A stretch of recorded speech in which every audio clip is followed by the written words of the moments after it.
প্রিয় গ্যাস, আসসালামু আলাইকুম। আশা করি সবাই ভালো আছেন। আজকে আমি আপনাদের সাথে আলোচনা করব বোরন সারের অভাব হলে কিভাবে বুঝবেন এবং এর লক্ষণটা কি।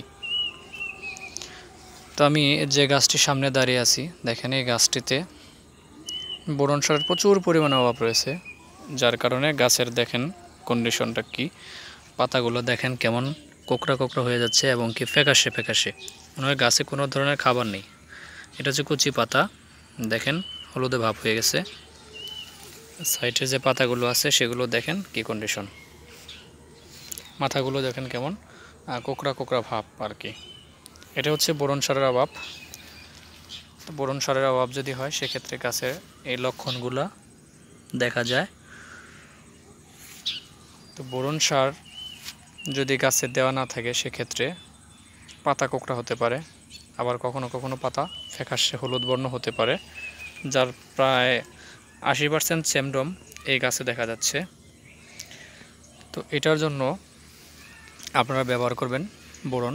বাজারে বিভিন্ন ধরনের বোরন পাওয়া যায়, সোলোবোর, বিঙ্গো বোরন, অটো বোরন, এগুলো। তার মধ্যে সবচেয়ে বেস্ট হচ্ছে আপনার বিঙ্গো বোরন।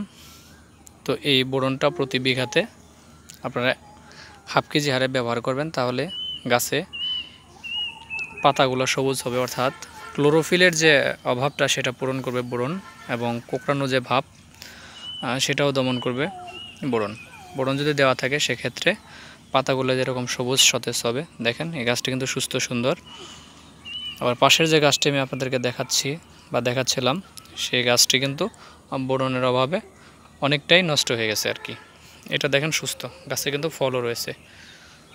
তো এই বাগানে কিছু কিছু গাছ বোরন সারের অভাবে নষ্ট হয়ে গেছে।